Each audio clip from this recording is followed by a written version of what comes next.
Friends, Ganesh Chaturthi आने वाली है तो उसकी प्रिपरेशन करना ज़रूरी है। तो आज मैं बना रही हूँ गणेश जी के लिए आसन। तो ये है गोल्डन कलर का आसन जो मेरे पास फैब्रिक बचा था, तो उसी में मैंने लेस लगा दी है। तो इसी पे मैं गणेश जी की स्थापना करूँगी। गणेश जी इस पे विराजमान रहेंगे। और एक टेबल के लिए भी मैंने एक फैब्रिक का कपड़ा सिला है, जो लेस सिल के उसको डेकोरेट किया है। तो आप जब भी आपको भी कोई भी टेबल का आपको बनाना है तो कुछ ना कुछ फैब्रिक स्टोर करके रखना चाहिए, नहीं तो आप मार्केट से भी ख़रीद सकते हैं। मार्केट से ख़रीदने से आपको महंगा भी पड़ सकता है, पर एक्स्ट्रा में आपको स्टोर करके रखना चाहिए। और लेस का है तो आप कभी भी अपने मनपसंद की लेस लेकर आसन को सिल सकते हैं। तो देखिए, मैंने एक आसन डेकोरेट कर दिया है गणेश जी के लिए। तो मैं अभी उसका देख रही हूँ जमा करके किस तरीके से लग रहा है, टेबल पे बन रहा है कि नहीं। तो फ्रेंड्स, मैं आपके सामने आज डेकोरेशन वीडियो और गणेश जी को कैसे स्थापित करें उस वीडियो को मैं आपको शेयर करूंगी। तो अब मेरा ये डेकोरेशन स्टार्ट हो गया है और मैंने फैब्रिक का पहले मैंने अरेंजमेंट कर लिया था। तो उसमें मैंने लेस लगाकर उनका आसन तैयार कर दिया है। और घर में ही कुछ स्टोरेज चीज़ों से हम गणेश जी का आसन और उनके जो आसपास का डेकोरेशन है हम उनको बैठा सकते हैं और अच्छी तरीके से भी दिख सकता है। ये सब चीज़ें हमारी पहले से स्टोर करी हुई रहती हैं, तो उसको हम किसी न किसी फेस्टिवल में हम यूज़ करते रहते हैं। तो ये पहले दिवाली पे भी हो जाता है, गणेश चतुर्थी पे, कान्हा जी के जन्माष्टमी पे भी हम हर तरीके से इसको रीयूज़ करते रहते हैं और नई तरीके से डेकोरेट करते रहते हैं। तो स्टोर करी हुई चीज़ों से भी हम उसको यूज़ कर सकते हैं, डेकोरेट कर सकते हैं। Hello everyone, welcome to my channel. और मैं हूं आपकी नीतू त्रिपाठी व्लॉग से। तो आपका फिर से स्वागत है मेरे चैनल पे और एक नए व्लॉग के साथ। तो मैं आज गणपति जी का स्वागत करूंगी। आज स्थापना दिवस है उनका, गणेश चतुर्थी का दिवस है। तो आपको मेरी तरफ से गणेश चतुर्थी की बहुत बहुत शुभकामनाएँ। और आपने किस तरीके से गणेश चतुर्थी बनाई है तो मुझे शेयर ज़रूर करिएगा और मैं भी आपको शेयर करूँगी। तो आप बताना कि मेरा वीडियो कैसा लगा। तो चलते हैं, गणेश जी का स्वागत करते हैं। और ये अभी गए हैं गणेश जी को लेने के लिए। तो मैं उसके बाद गणेश जी हमारे घर में पधारेंगे तो मैं उनका स्वागत करूँगी और उसके बाद हम करेंगे गणेश जी का स्थापना। तो चलते हैं, वीडियो को स्टार्ट करते हैं। तो फ्रेंड्स, यहाँ हमने टेबल को सजा दिया है और डेकोरेशन भी हो चुका है और अब है गणेश जी को स्थापित करने का समय। तो सबसे पहले जो हम जहाँ चौक पूरते हैं तो उसको अच्छी तरीके से साफ़ कर लिया जाता है, झाड़ू पोछा कर लिया जाता है और उसको अच्छी तरीके से शुद्ध कर लिया जाता है। और उसके बाद धर्मशास्त्र में कहा गया है कि अच्छी तरीके से उसको साफ़ करने के बाद कोई भी स्थापना की जाती है भगवान की, तो सबसे पहले हमें चौक पूरा जाता है। आप अपने अकॉर्डिंग चौक भी पूर सकते हैं या रंगोली भी बना सकते हैं, या चौक से रंगोली बनती है या रंगों वाली रंगोली बनाते हैं, आप अपने अकॉर्डिंग बना सकते हैं। पर यह है कि चौक जो होता है एक खुशहाली का प्रतीक होता है, तो इसीलिए इसे स्थापित किया जाता है, बनाया जाता है। फिर हमने चौक पूरने के बाद में बीच में एक सतिया बनाया है, जिसे इसको हल्दी से डेकोरेट किया गया है। और धार्मिक शास्त्रों में कहा गया है कि चौक को या रंगोली को खाली नहीं छोड़ा जाता है, या हम इसमें कोई अन्न भी रख सकते हैं, गेहूँ रख सकते हैं, चावल रख सकते हैं। तो यहाँ मैंने चावल को चौक पे रखा हुआ है। और जो गणेश जी की मेन पटिया है तो उसको भी अच्छी तरीके तरीके से साफ़ कर लिया है, शुद्ध कर लिया है गंगा जल छिड़क के। और जो मैंने उनका फैब्रिक सिला था, उनके आसन का कपड़ा सिला था, वो मैंने बिछा दिया है। और जो गणेश जी के साथ में एक लाल रंग का कपड़ा आता है, तो मेन आसन उसी पे उनको बैठाया जाएगा। तो फ्रेंड्स, यहाँ गणेश जी को बैठा दिया है आसन पे, पर अभी उनका मुख नहीं खोलेंगे क्योंकि अभी तैयारी भी करना बाकी है। तो यहाँ मैंने सभी पूजा के बर्तन मांज लिए हैं। तो यहाँ मैंने पीताम्बरी से बर्तन मांज लिए थे, तो अच्छी तरीके से चमक गए हैं, साफ़ हो गए हैं। और एक्स्ट्रा धीरे धीरे तैयारी भी करेंगे। उसके बाद गणेश जी का मुख खोलेंगे, उनकी मुँह दिखाई होगी।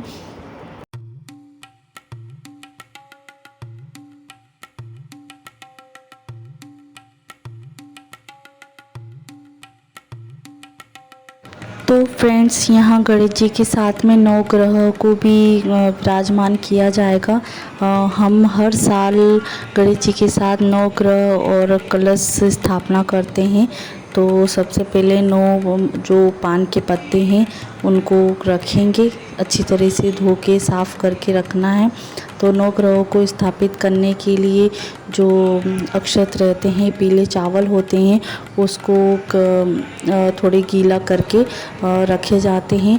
फिर उसमें सुपारी, लौंग, इलायची और हल्दी की जो गांठ होती है उसको रखना होता है। फिर उनको विराजमान किया जाता है। ये एक तरीके से जो सुपारी और हल्दी हैं वो किसी न किसी तरीके से भगवान का रूप होते हैं, जो 9 ग्रह कहे जाते हैं। अब सभी पान के पत्तों में 9 ग्रहों को विराजमान कर दिया है और उनको आसन प्रदान कर दिया है। अब इनका पूजन करेंगे विधि विधान से। अब इसके बाद 9 ग्रह विराजमान होने के बाद कलश स्थापना करेंगी। तो कलश स्थापना से सबसे पहले जो कलश है उसको अच्छी तरीके से धो लो, साफ़ कर लो पीताम्बरी से। और उसके बाद कलश पे कुमकुम, हल्दी, चंदन का स्वास्तिक बनाएं और उनको स्थान प्रदान करें। और जो कलश है उसमें हम लोटे में, कलश में पानी भर के रखेंगे। फिर उसमें हमको जो नगद है, 1 रुपया, 2 रुपया, 5 रुपया, कितने रुपए हमें रखना है, क्योंकि खाली कलश नहीं रखा जाता है। उसमें हमको हल्दी की गांठ, इलायची, लौंग, इलायची रखना होता है। और उसके बाद हमको जो कलश है, नारियल है, श्रीफल है, उसको हम कलावे से, रोली धागे से लपेट लेंगे और कलश में भी रोली लपेट लेंगे, क्योंकि एक तरीके से उनको वस्त्र पहनाया गया है। तो उसके बाद हम जो नारियल है, श्रीफल है, उसमें भी स्वास्तिक बनाएंगे। फिर उनको स्थापित किया जाएगा। और हमेशा याद रखिए कि जो गणपति भगवान हैं, जो गणेश जी हैं, उनके राइट हैंड पे, सीधे हाथ पर ही कलश स्थापना की जाती है। 9 ग्रहों को रखा जाता है, क्योंकि दाहिना हाथ, आपको पता है कि दाहिना हाथ कितना शुभ माना जाता है। इसके वजह से जो भी हम शुभ कार्य करते हैं वो दाहिने हाथ से करते हैं। तो दोस्तों, जो हमने श्रीफल और ये कलश स्थापना की है, ये एक तरह से लक्ष्मी का रूप होता है, विष्णु भगवान का रूप होता है। गणेश जी भी एक तरीके से लक्ष्मी का रूप माने जाते हैं। और हम जब भी जो कोई भी स्थापना करते हैं, कोई भी देवी देवता की स्थापना करते हैं, तो आपको लोकल दुकान पे उनकी जो स्थापना पुस्तक है, हवन पुस्तिका मिल जाती है। तो उसके ज़रिए आप स्थापना कर सकते हैं मंत्र को उच्चारण करके। और कोई किसी के घरों में पंडितों को बुलाकर उच्चारण किया जाता है, स्थापना की जाती है। तो आप घर बैठे भी पुस्तिका से भगवान गणेश जी की स्थापना कर सकते हैं मंत्र का उच्चारण करके। तो फ्रेंड्स, यहाँ गजानन भगवान की मुँह दिखाई भी हो चुकी है। और सबसे पहले गजानन भगवान को स्नान करा के और 9 ग्रह को कलश स्थापना की जाएगी। और उनको सभी देवी देवताओं को आमंत्रित किया जाएगा कि भगवान हमारे घर में विराजो। और लक्ष्मी, पार्वती, सभी भगवान को विराजमान किया जाता है। और 9 ग्रह तो होते ही हैं हमारे, जो ग्रह होते हैं उनको कंट्रोल करने के लिए, नियंत्रण करने के लिए, इसीलिए 9 ग्रहों को आमंत्रित किया जाता है कि हमारे ग्रहों को संभालने के लिए। तो यहाँ गणेश जी भगवान का स्नान हो चुका है और यहाँ कुमकुम हल्दी चंदन से उनको श्रृंगार किया गया है। तो सभी देवताओं को हल्दी चंदन कुमकुम से टीका लगा दिया है। यदि आप कलश स्थापना करते हैं तो आपके आसपास कभी कभी आम के पत्ते नहीं मिल पाते हैं, व्यवस्था नहीं बन पाती हैं, तो आप आम के पत्ते की जगह पर फूल का भी इस्तेमाल कर सकते हैं। इस तरीके से हमने किया है क्योंकि आम के पत्ते की व्यवस्था नहीं हो पाई थी।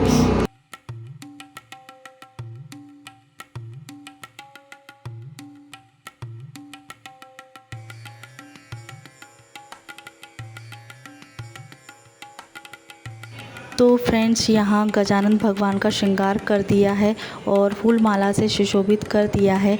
अब चढ़ाएंगे भगवान गणेश भगवान को दूबा, और आपको पता है कि गजानन भगवान को दूबा कितनी पसंद है और लड्डू भी बहुत पसंद है। तो यहाँ दूबा चढ़ाएंगे और बेलपत्र चढ़ाएंगे, फूल चढ़ाएंगे और लड्डू का भोग लगाएंगे। तो यहाँ हमने 3-4 तरीके का भोग लगाया है। यहाँ फल का लगाया है, ड्राई फ्रूट मेवा का लगाया है और लड्डू का भोग लगाया है। तो आज का भोग यही है भगवान जी का। तो फ्रेंड्स, यहाँ गणेश जी का पूरी तरीके से श्रृंगार करना भी ज़रूरी है, क्योंकि जो गजानन पहनते हैं, जो उनका श्रृंगार है, उनको ज़रूर ही पहनाना चाहिए। क्योंकि जो लड्डू का भोग है, दूबा है, बेलपत्र है और जनेऊ है, ये तो ज़रूर ही उनका श्रृंगार और भोग होता है। तो यहाँ जनेऊ उनको ग्रहण करवा दिया है। और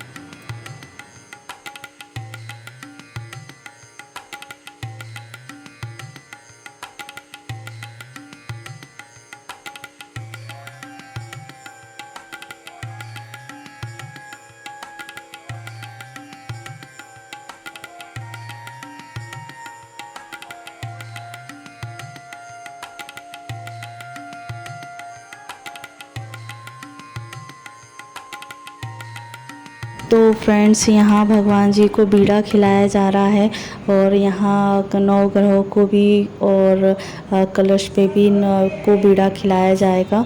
और मतलब जो गजानन भगवान को खिला रहे हैं वो 9 ग्रहों को कलश पे रखा जाएगा। और उसके बाद हम हवन की तैयारी करेंगे।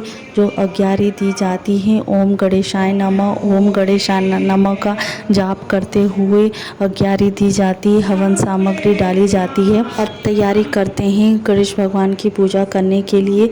तो यहाँ धूप बत्ती से उनकी धूप दिया गया है, हवन भी हो चुका है और अब आरती की तैयारी करेंगे। और दोस्तों, हमेशा आप याद रखिए कि जब किसी भी देवता की स्थापना की जाती है, उत्तर पूर्व में की जाए, क्योंकि उत्तर पूर्व ही ऐसी दिशा होती है जो सभी भगवान विराजमान होते हैं। पर कहा गया है कि सभी दिशाओं में भगवान विराजमान रहते हैं, पर जो हमारे इष्ट देव हैं, जो हमारे घरों में पूजे जाते हैं, वो ही जो भगवान हैं वो उत्तर पूर्व में विराजमान होते हैं। वैसे तो चारों दिशाएं भगवान से ही विराजमान हैं, तो उत्तर पूर्व ही को चुनिए स्थापना करने के लिए। तो यहाँ परिवार के सभी सदस्य आ गए हैं पूजा करने के लिए। तो फ्रेंड्स, यहाँ सभी सदस्यों ने मिलकर आरती करी, बहुत अच्छा लगा। और भगवान गजानन जी को आमंत्रित कर और विराजमान कर, स्थापित कर, उसके बाद आप गजानन भगवान जी से विनती करके और कि हे गजानन भगवान, आप हमारे घर में पधारे हैं तो हमें सुख समृद्धि प्रदान करें, विद्या दें, संबंधी दें और हमेशा हमारे हमारे घर में विराजमान रहें और सभी देवताओं से विनती करें। तो आई होप आपको ये वीडियो अच्छी लगी होगी। तो अगले वीडियो